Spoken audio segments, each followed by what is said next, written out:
What is the current landscape of optometry? Has it changed over the years, over the decades? On today's podcast, we're going to take a generational approach. We're going to take the perspective of a student optometrist and a seasoned optometrist. And to make it even better, it's family optometry. On today's podcast, we're going to have a lot of fun. Let's go.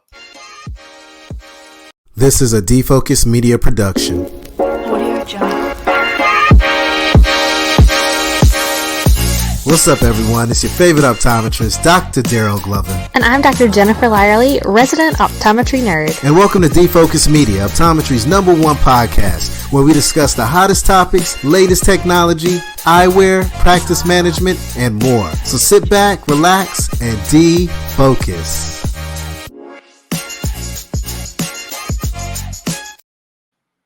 What's up, everyone? It's your favorite optometrist, Dr. Darryl Glover. I'm super excited because I get to hang out with two people that I really love and adore. Two people that have really changed the game when it comes to optometry. And I'm not just talking about in Canada. I'm not just talking about in the States. I'm talking about globally, because these two folks have really elevated the profession. And the thing that I love about both of them is they have a different perspective on optometry.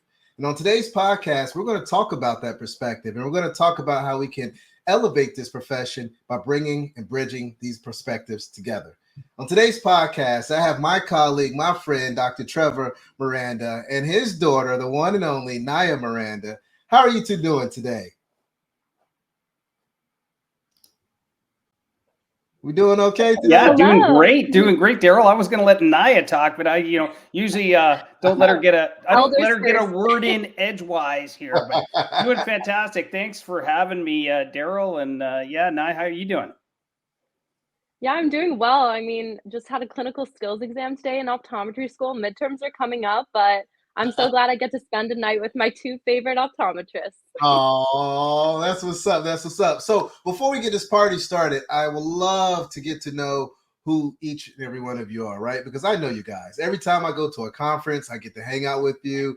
We communicate online, social media. So I feel like you guys are my family, and we communicate on a regular basis. But for those out there that may be unaware of who you are, let's talk a little bit about how you got in optometry, and then also a little bit of your story as well. And then we're going to jump into some other topics before the show ends, right? But Dr. Trevor, man, if you don't mind, maybe, teeing us up, because I think, we got to start with the seasoned OD before we get to the younger OD, right? So if you don't mind maybe sharing how you got into optometry and the school you went to and where you practice now, if you don't mind, my friend. Yeah, well, thanks for using the word seasoned and not old, but it's only how you feel. So the seasoned is very good, experienced. Yeah, that's me. I went to undergrad in Canada at the University of Guelph, and then I went to Waterloo School of Optometry. I graduated in 1995. Never really thought I wanted to necessarily be an optometrist. I wanted to be a dentist. I used to pull my siblings' teeth when they were kids, and I thought that was amazing. I want to do this. And then I realized, you know what? What about optometry? You sound like a great career. There's fashion. And you, Darryl, you're just the epitome of cool optometry. So, we got a lot of these, and Nyah with the next generation. So graduated in 95. I moved out west, as far west as you can go in Canada. It's Vancouver Island, British Columbia. Beautiful, can golf all year round. Nyah, hint, hint, you can come back home. But, we have 5 cold start practices on Vancouver Island. So every time opened a new one, it was like, oh my God, what have I done? And then I look like a genius later. But, at the time, it's wow, we're just going to grow and grow. And so really exciting. Got a team of about 60. And my subspecialty is, dry eye disease. And love it. But we've got everything from AMD wellness, vision therapy, myopia management. We've got it all. Love optometry scope. And I'm still excited about optometry. And that's the cool part, because I got a kid in optometry school. So Nyah, over to you. How did you get interested?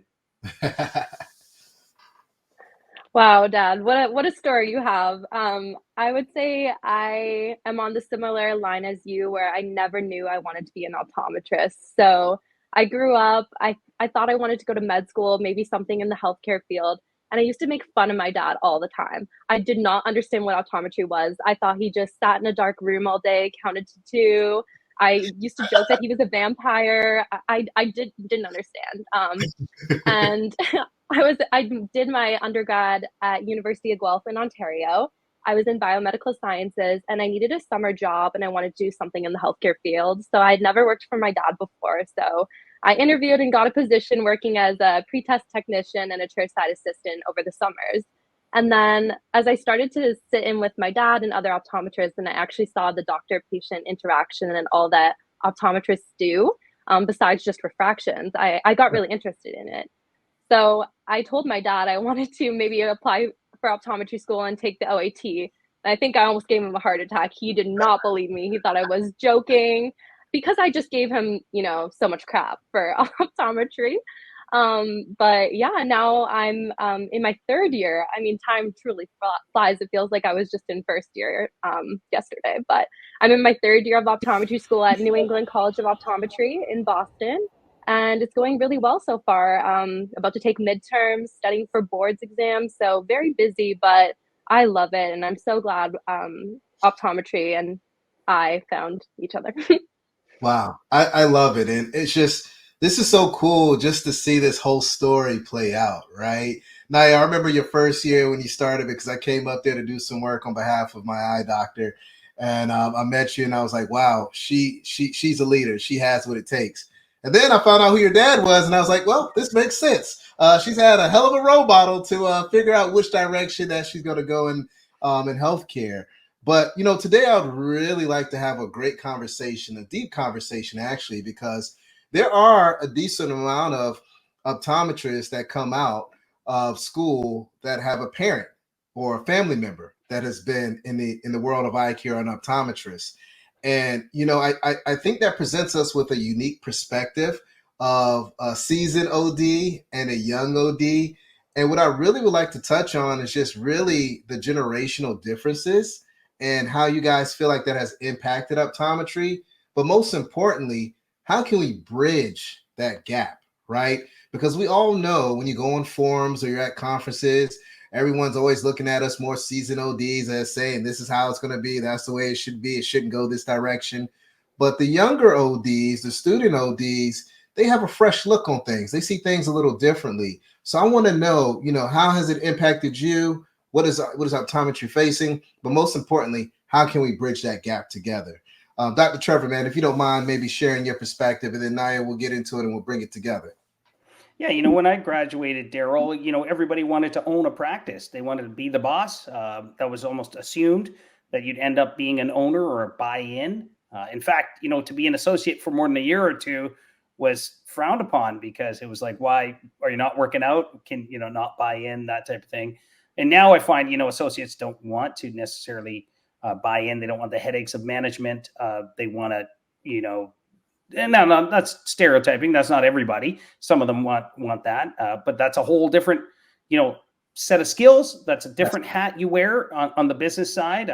I particularly enjoy that as well. I'm still practicing quite a bit in our practices, but I love the business side too.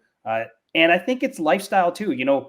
I think a lot of optometrists, they were in my generation, we'd grind, Yes. Like grind. When eventually we're going to get Saturdays off, lo and behold, this generation shows up and they don't want to work Saturdays. I'm like, wait a second. So of course I'm still working some Saturdays here and there, and we're doing some rotations with the younger ODs, but they want lifestyle. And, I don't begrudge that. Darryl, I think good for them. They want to live a balanced life. I actually started working just when I started in 1995. I just started working 4 days a week. And I said, you know what? I'm going to spend the other time working on my health, working on myself, working on the business. And I kind of always did that. I did 4 days a week. And then just to think, to write, to, do some other creative, cool stuff like you guys do at Defocus, to kind of make it, these other avenues that bring you joy and pleasure and still are part of the profession of optometry, this great profession that we've been blessed to be part of. So for me, I don't begrudge it. And I think, to answer the sort of bridge question, it's like, hey, can we accept that? Can we not begrudge the generations that come beyond after us and say, can we recognize that, they're really talented people that need mentors? I always say, these Gen Z doctors that are graduating, they need a Gen Xer as a bestie. I turns out Nyah and I are besties. But you know, if we can kind of bridge that, accept people for what they want or what their motivations are, and just like bring mentorship into the picture so they can understand some of the aspects and some of the fruits of ownership, I think we can have this profession of optometry continue to be, you know, an amazing place to work, an enjoyable place to work every single day. I love that. I love that. And, you know, I want to, before we go any further, I want to give a shout out to Dr. Howard Purcell, who's actually watching right now, and he's saying New England College proud. So, I love that guy.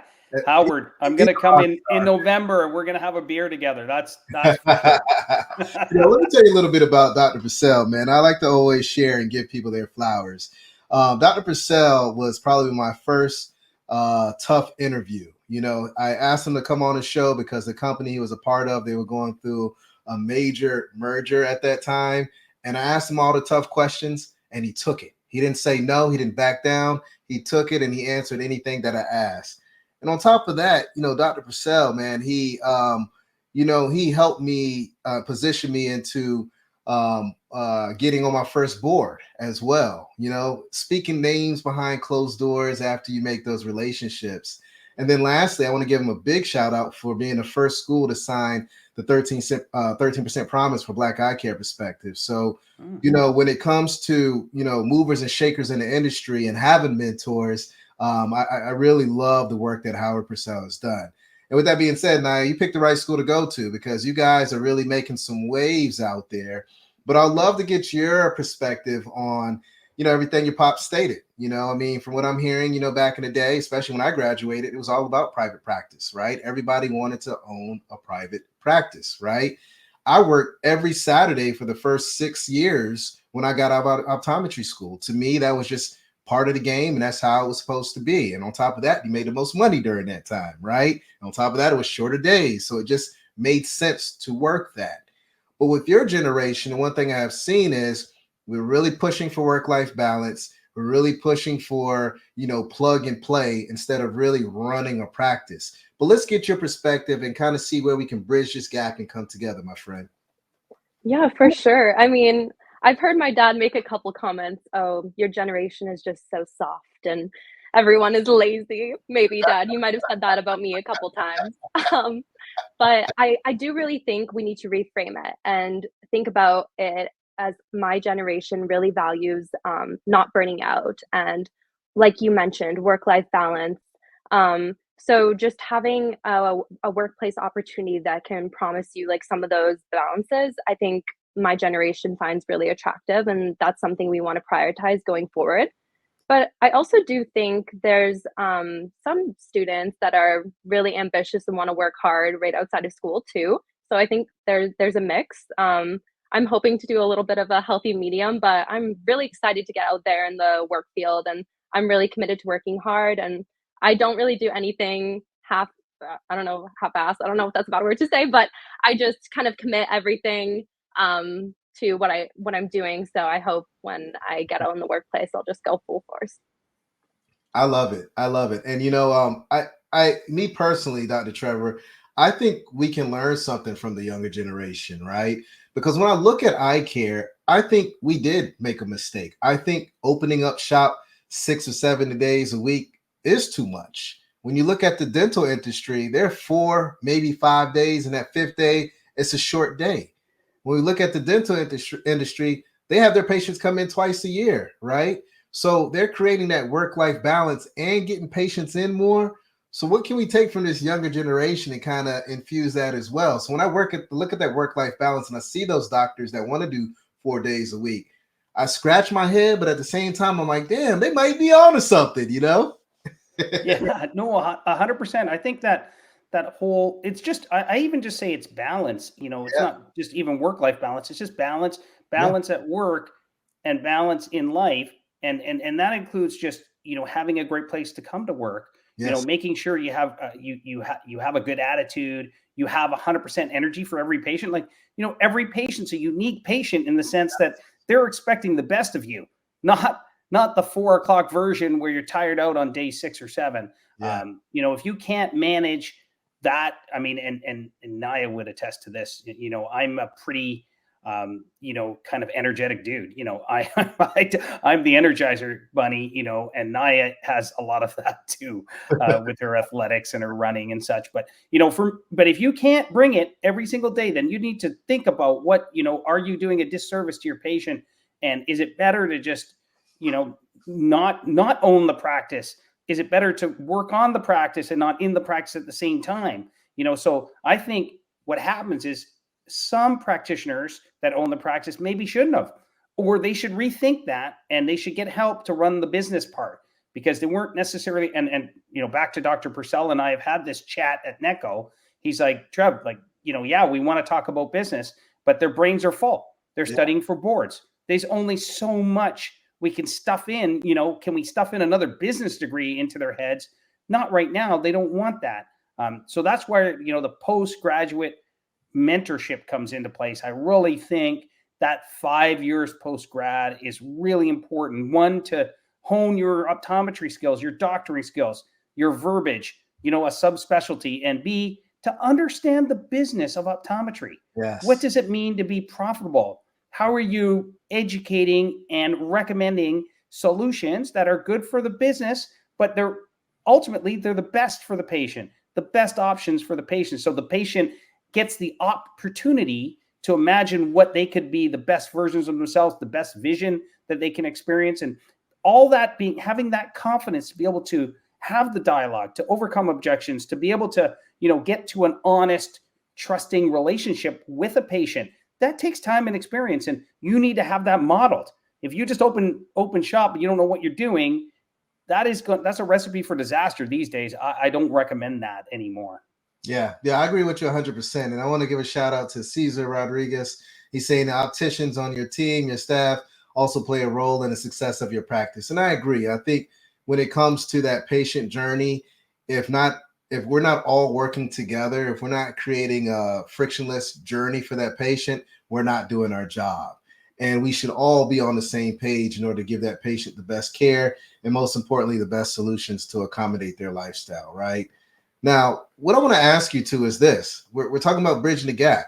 Nyah, I would love for you to maybe spend a couple minutes on stating what you feel the best opportunity is, or what students want when they come out of school. Like, what's the picture that you see is going to be the most ideal picture? That way, when we have these business owners or seasoned ODs or principal doctors and whatever practice they're in, they're able to kind of match and mimic that. And then we're going to go to Dr. Trevor and ask the same thing as well. So if you don't mind maybe sharing that. And before we get into that, I just want to say thank you, Dr. Trevor, for really expressing what you just did, because I felt that. I know you're all about, the team, and the culture is very important, and staff and customer being number one. I think that's why you're very successful with your practices, and you have 5, because you get that and it's ingrained in your culture and your DNA. But Nyah, let's hear it, my friend, if you don't mind. Yeah, for sure. I also can attest to the amazing culture that my dad creates at his clinics. I was one of his staff members too, and I didn't even tell people I was his daughter. I would trick them at the end of the year and say, "Hey, we're actually related." But the culture that he created was just so amazing that we all enjoyed coming to work every day. And it actually made us, not really care if we're working 5-6 days a week, right? Because we just enjoyed work that much, and they made it super fun and enjoyable. So just wanted to give a quick shout out. So that's amazing. But in terms of your question, Dr. Glover, I think students are really looking for a mentor when they go for someplace to work. And they also want to know a path to leadership and a path to ownership if there is one. So knowing that you can grow with whatever company or business or clinic you're working at is a huge, selling point for students, because a lot of students want to become invested into the practice. And really, I feel like if you're invested in the practice, then you kind of share the same values. So finding a clinic where your values align, where you see a mentor and you see a path to growth, is something that students are really looking for. Nice. So Dr. Trevor, you heard what the younger generation wants. What can we do as seasoned optometrists, as business owners, do to meet them in the middle? I mean, what I've heard so far is mentorship, which we all know is key. All the great ODs out there have had a mentor in some kind of way, right? Or multiple mentors. But then I'm also hearing that there's a need and a desire and a hunger for leadership, and then also potential ownership. So how can we meet in the middle? What do you think is the best approach for this, my friend? Yeah, I want to say sometimes, it's like a patient, Darryl, that's asked how much an eye exam is without knowing what's involved in the eye exam. Do you have specialty testing? Do you have, OCT? What are you bringing to the table to make that special? And so the default question for incoming graduating ODs are like, how much you're going to get paid? I think it's an absolute fair question, but that isn't the full answer. It's just not what it is. Not just what you're going to get paid, but how are you going to grow, to Nyah's point, as a doctor? How are you going to grow your stature in the profession and in the community and in the practice? How are you going to grow your other skills, your softer skills like leadership and the ability to communicate and those other pieces that make you? I told Nyah once a long time ago, I said, when you go and become an optometrist, it will make you a better person. A great optometrist, and you and I, my friend Darryl, this. You've met great optometrists, but they're even better people. They're great people. It's hard to separate that because they've learned to accept everybody. They've learned to find the joy and love in every single person that they interact with. They respect the staff. They know that they value each of those jobs. So for me, meeting in the middle with the associates is really understand your business and be transparent with it. So I'll give you some examples of this, Darryl. Like, what's your revenue per patient? What's your wage per day per each doctor? You don't necessarily have to name them when you bring in a new doctor, but you can say Doctor 1, Doctor 2, Doctor 3 make this much per day on average. And if you don't know your metrics, how are you supposed to be able to attract someone to buy into your business? Because you don't even understand your business. Unfortunately, Darryl, a lot of docs out there, they're running their business not like a business. They're just it's just, the practice is running them. They're not running their, I say, run your practice. Don't let the practice run you. And so you have to really know the numbers, and that's the business hat that you need to wear. I love it. So what I'm hearing is, to meet the younger generation, we have to provide that mentorship. I think we both agree on that end. And when it comes to leadership, those soft skills, you got to create a framework, a career path, a journey. You got to let people know that there is opportunity to grow, whether it's leadership within that organization or whether it's ownership. Now, if you want to take that big jump and have ownership, what I'm hearing, Dr. Trevor, is you have to understand the business. You have to know the metrics. You have to know your KPIs. You have to know all that jazz in order to be able to speak the same language. If not, what's the point in having you be an owner? Because you're going to run that business into the ground. So I think it's fair. I think we've heard. I think this is fantastic. I think all the generations out there need to really sit down and take notes from this podcast, because we all know ODs are looking for new doctors to come and join their practice because they want to sell to them or, partner with them. But we got to make sure we find that level ground and be able to communicate and speak the same language. Now, I want to kind of switch gears a little bit, right? Because it's unique to have, optometry in the family, right? But I want to talk a little bit about parenting, right? Because, Dr. Trevor, you're cool as hell, my friend. There's no doubt about it, right? But I know at one point, Nyah was probably looking at you, as she mentioned earlier, that you weren't that cool, right? She was like, I don't think I'm ever going to be an optometrist. But clearly we know what the real deal is. But I would really like to talk about, when it comes to being a parent and trying to educate your optometry student, your child, how to perform at a high level. And, how does this work with balancing your professional and personal life? Because it seems like it's kind of that gray area personally. So I don't know who wants to take this, who wants to start with this question, but I'm firing away.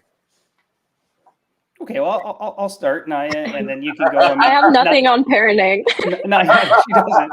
Nyah, and Nyah, to your cool note, Nyah says, like, I'm getting cooler, and she's not getting as cool, but I don't think that's the case. My friends think he's so cool. It's so weird. They think he's super authentic, and now being authentic is cool. And I'm like, guys, he just doesn't know how to use Instagram. It's not him being authentic. I don't have much of a filter, but anyway, so Nyah thinks that's cool. I'm going to run with that, Darryl, right now. So, to your question about parenting, I mean, every child's unique and different, and there is no, as you know, as a parent, Darryl, that there is no one answer, one recipe. Otherwise, we'd all use that recipe. So you got to be the parent that is needed at the time, right? And I think some of the basic principles for me is, not constructing the future for Nyah. Like I am not, I don't even know if she'll come back. I'm not. It's not required. I just want to bring love and the best for her. So that is the best for her in what she determines is the best for her. That's what I want. And so also, no unsolicited advice. I try not to take my messages and say, hey, slow down on the bikini shots on Instagram. I don't say that, I might've just said that. But I don't say that normally. No, I'm just teasing that.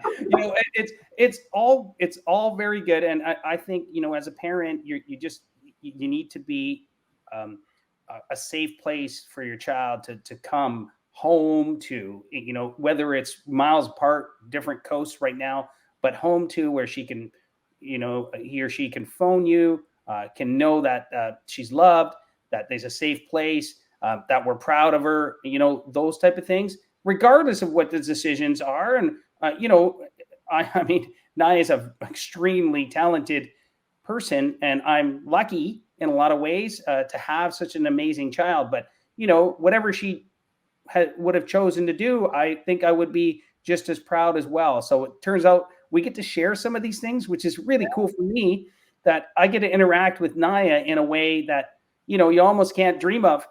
We could talk about cases. We could talk about actually work stuff, which, we never would before. So sorry, Nyah, I probably took too much time, talked too much. Yeah, Dad, maybe slow down on the bikini comments. No, it's all good. Yeah, I think one of the best things that my dad has ever done for me is that he let me carve my own path, and he let me find optometry on my own, and discover my own passion, and also make my own name for myself here in optometry. I mean, my dad was pretty big at the optometry school he went to in Canada, known pretty well in Canada, but I was able to kind of make my own name in the States here at NECO, and not necessarily live in his shadows, because I'm so proud of everything my dad has done, but just kind of put my name out there. When my dad came to go visit NECO, the front desk greeted him as, "Oh, you're Nyah's dad," not the vice versa, which I normally get. So that was kind of funny. I think, Dad, you had a couple chuckles there. But yeah, I mean, it's a very interesting dynamic. I know one thing that really helps me is when I'm talking to my dad, I say, "Hey, Dad, can I talk to you as a parent, or can I talk to you as a coworker?" I'll actually say that to him, because I feel like for me, it helps me compartmentalize a little bit my work life and my home life. And I think that's a really healthy habit that people can adopt going forward. But yeah, I mean, my dad, he's never pressured me to do anything. We also had a little agreement. Going to NECO was a little bit more financially expensive than the Canadian optometry school that I got into. So at the end of the day, I just thought the opportunities were really good, and NECO suited me very well as a school. So I wanted to go to NECO. And my dad and I kind of had a little agreement that I would come back to work for him. But then after some talking, we kind of decided that the best thing for me would be to come back on my own terms. So we don't really have that much of an agreement anymore, but he wants me to come back based on the fact that I want to work for him. And that, I think that goes to show just how amazing of a workplace he's cultivated and all the opportunities that are there, because I do want to go back to work for him on my own terms, not necessarily because I have a financial binding with him. I love that. This is music to my ears. I mean, you can just clearly tell that, from the professional side, the culture, the DNA, just unmatched. But also from a personal side, your family, Dr. Trevor, you have done an incredible job with just instilling the right core values in Nyah. It just radiates, my friend. So congratulations, job well done. One other thing I want to touch on with this podcast, because I've seen this in both of you, and I really would like to spend a little bit of time on it, and that's the importance of leadership. When I look at optometry, I see certain names and I'm like, they have done a fantastic job of being a leader. And Dr. Trevor, you have done that. But I'm not going to lie, Nyah has taken it to the next level with leadership. Every time I go to a conference, I see her doing something. I see her speaking loudly for optometry. I see people surrounding her, seeking knowledge, and figuring out how they can take it to the next level. And this is from, societies to transitions change agent, whatever you can think of. She has really become an incredible leader. But I'm curious to know, where did this leadership birth from? Is this something that takes place in a household? Is this a conversation that you both had together? Or is this something that both of you kind of did on your own and you just indirectly became leaders? I'm curious to know, how did this birth? You answer that maybe, Nyah. I'm not sure. Good question. Yeah, that is a good question. I'd just say, with my leadership values, I always want to be a kind leader. So I think just treating other people how you would want to be treated, and also setting a good example for other people too, is my number one priority. I think when I look at my dad's leadership, he's always been, the very front-facing leader, very outgoing, approachable to every one of his staff members, so that anyone who has a problem feels like they can approach him and have a discussion about it. And that's how I've always wanted to be too. And then when I see opportunities come up at NECO, like Chaos co-president or AOSA trustee, Yeah. I'm thinking, why not? If I can just try, I've always wanted to be involved in optometry. And I think these clubs are a way to learn that there's so much more to optometry beyond school, and be able to network with other students across the US and Canada, and be able to learn about advocacy and optometry and all these amazing opportunities that I've had with leadership roles. I would say to anyone, anyone can be a leader, you just have to take on the opportunity, be committed to working hard and working on your personal growth. And yeah, just be a kind person at the end of the day. Yeah, and I love that. And I always tell all my students when I go out and have conversations or from speaking at an event, that we are all leaders inside the exam lane and also outside the exam lane. So just to kind of echo exactly what you stated, Nyah, I agree and align with you 100%. Dr. Trevor, let's hear it from you, my friend. Yeah, no, well, that was well said. And I would say, that servant leader mentality for me, where the leader eats last. I really like that. I think you're a leader not because you want accolades. You're a leader because you think you can help everybody, including yourself, go to a higher place. A better version of us. A better version of you and a better version of us collectively.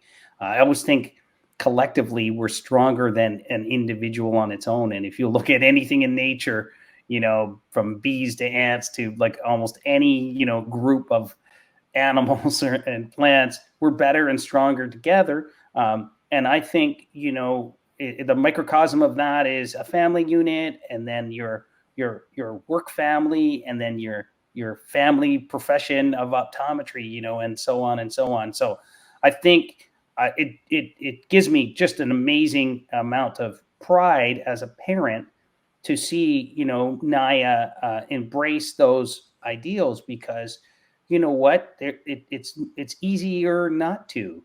It's easier to just catch a ride along, rather than work to ensure the ride is smooth. To work so that everybody has a good seat, to make sure that nobody's feeling ill and sick. And, Nyah's looking out for people. Super proud of that. I don't know if that's modeling or not, but I'm very proud of the fact. I mean, in fact, I've had a colleague in marketing for ECPs. He said to me, Kevin Willem, he said, "Oh boy, Nyah is going to take it way, way farther than you've taken it, Trev. And you've taken it a long way, but Nyah is going to do so much better than you. I know for sure." And I mean, that's amazing to hear. I mean, that's great. I don't know how it happened, but I'm super excited to see. I hope I can live long enough to see Nyah, do more amazing things, because she's doing amazing things already. I wasn't representing, my school. I wasn't class president. I didn't do any, chaos representation at all. I just hung out with the boys and, played a little ice hockey. But, Nyah and soccer, but Nyah's doing all of it. She's just voracious in that ability to kind of do it all and take it all in and be balanced and still healthy and athletic and all those things. So good for you, Nyah. It's actually amazing to watch from my perch to see someone, so dedicated to being better and helping the profession, helping your colleagues as well, both in practice and in school. I love it, man. Well, yeah, your hindsight helps, Dad. You say enjoy optometry school, so that's helped me, saying don't worry about every single little test, worry about the big tests like boards, and enjoy school. I've really been just enjoying optometry school, saying yes to every opportunity, and it's been so fun. So yeah, and I think that helped. Definitely a product of your advice. Thank you. You look at Dr. Harb Purcell, the president of NECO, and you meet him, and he's enjoying his day. I mean, he's a leader, and that's, I think, if you look at the leaders and you see them and you go, well, wait a second, that's who I want to be around. Yeah. That speaks to me. If you're a stressy, kind of panicked, miserable kind of leader, because as to Darryl's, point, we're all leaders. But if you happen to be in a position of leadership and you're expressing these sort of traits that turn people off, it's going to create chaos, and you're going to lose people. You're not going to be strong, and it's not going to be a great place to be. So, again, hats off to Dr. Purcell and the NECO, NECO faculty that have just helped nurture the leadership in their students. So it's been very impressive for me to watch. I love it. I love it. This has been fantastic, you guys. I love the concept of leadership. Again, I think we're leaders in the exam lane and outside the exam lane. I'm a firm believer that when it comes to leadership, I think it has 4 things that we have to look at. And I know everyone's definition is different, but for me, it's all about having a great attitude, right? Got to have the right attitude. You have to be competent. You got to know what the hell you're talking about, right? You just can't lead people down the wrong path. And you got to be confident, right? You got to be confident about what you're saying and guiding people. No one wants a leader that's just like, I think we're supposed to go this way, but I'm not sure. But most importantly, when you're able to have the right attitude, when you're able to have the right confidence, when you have the right competence, then you must be able to empower people. And when you're able to do that, that's when I see a true leader come out. And both of you, in my personal opinion, have displayed that year in and year out since I've known you. Now, I want to, end the show here, but before we end, I want to thank you first and foremost for joining me today. This has been very special. It's my first podcast with a parent and a child, seasoned OD and an optometry student. So this has been very special for me. And hey, maybe by God's grace, Trevor, I showed you my daughter earlier. Maybe I might be having the same, experience X amount of years down the road, right? But before we leave, I always like to ask my guests, what do you want to be known for when it's your turn to retire your phoropter? Meaning, what kind of legacy do you want to leave behind? Nyah, we'll start with you. Wow, that is a very deep question. I think at the end of the day, for me, it all comes back to patient care. I know we have different ventures throughout optometry, and I will continue to, go down different paths and explore. And I love that about our field. But the number one thing for me is just making sure I'm a great optometrist. I build meaningful connections with my patients that I want to be able to see them year after year and really make sure I preserve their vision and improve their life and help with their longevity. I think that will be super fulfilling and my way to give back to society. So I'm really looking forward to studying hard in school, being able to apply my knowledge and become the best optometrist I can be, working at a practice that provides me all the best equipment with the best leadership and opportunities. And then hopefully I can be an amazing optometrist for my patients one day. I love that. And the key word that you said there was meaningful relationship, the key phrase. I hope everyone caught that, because as eye care professionals, as siblings, as parents, life is all about meaningful relationships. What are you doing to create value for that person that's in front of you? You've already created that legacy, Nyah. Just to let you know, I've seen it with your colleagues when you're around them. I've seen you at industry events. You've already made that happen. So continue the great work, and I'm always here cheering for you, and I can't wait to see what you're going to do next. Dr. Trevor, what we got going on, man? How do we want to create legacy? What do we want to be known for when it's our time to retire? All our Phoropters, being you got so many locations, my friend. Yeah, that's right. I'll have to retire them one year at a time because it's gonna be a long party. It's like a Tom Brady party where he just doesn't really retire. But for me, it's more about just being known as a great person to be around, like a friend. I want to be your friend. And I think sometimes I joke. Some people make fun of me, like they're like Trev. Everybody calls up the office and says, I got to get into Dr. Miranda. He's a friend of mine, so get me in. But I love that. I take that as a compliment because, they really do feel that. And I feel the same kind of, I'm almost sad if they move away or I'm not able to see them. It bothers me. Also just want to realize that I was well-rounded. I brought fun to work. I brought fun when I'm away from work as well. So I want, if you bring in more energy into the room or you're an energy vampire, I suggest I want to be known for bringing positive energy to every interaction, that whether it's a patient interaction, whether it's my family interaction, or whether it's my friends on the golf course or what have you. So yeah, that's what I want to be known for. And, I don't think a lot of amazing people do amazing things. And I don't think I'm that smart or amazing. I just think I'm very, focused on that interaction, on that N of one, that patient that's in my chair.